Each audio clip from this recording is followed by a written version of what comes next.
Proverbs chapter 25. There also are Proverbs of Solomon, which the men of Hezekiah, king of Judah, copied. It is the glory of God to conceal a matter, but the glory of kings is to search out a matter. As the heavens for height and the earth for depth, so the heart of kings is unsearchable. Take away the dross from silver, and it will go to the silversmith for jewelry. Take away the wicked from before the king, and his throne will be established in righteousness. Do not exalt yourself in the presence of the king, and do not stand in the place of the great.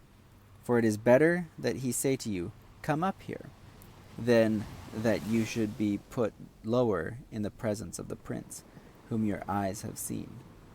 Do not go hastily to court, for what will you do in the end when your neighbor has put you to shame?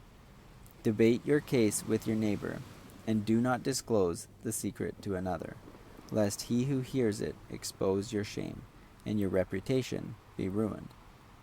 A word fitly spoken is like apples of gold in settings of silver, like an earring of gold and an ornament of fine gold, is a wise rebuker to an obedient ear. Like the cold of snow in the time of harvest, is a faithful messenger to those who send him, for he refreshes the soul of his masters. Whoever falsely boasts of giving is like clouds and wind without rain. By long forbearance a ruler is persuaded, and a gentle tongue breaks a bone. Have you found honey? Eat only as much as you need, lest you be filled with it and vomit. Seldom set foot in your neighbor's house, lest he become weary of you and hate you. A man who bears false witness against his neighbor is like a club, a sword, and a sharp arrow. Confidence in an unfaithful man in time of trouble is like a bad tooth and a foot out of joint. Like one who takes away a garment in cold weather, and like vinegar on soda, is one who sings songs to a heavy heart.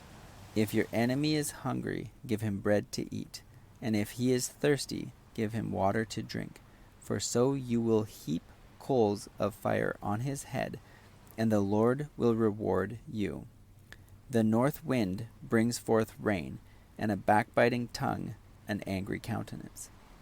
It is better to dwell in a corner of a housetop than in a house shared with a contentious woman. As cold water to a weary soul, so is good news from a far country. A righteous man who falters before the wicked is like a murky spring and a polluted well. It is not good to eat much honey, so to seek one's own glory is not glory. Whoever has no rule over his own spirit is like a city broken down without walls.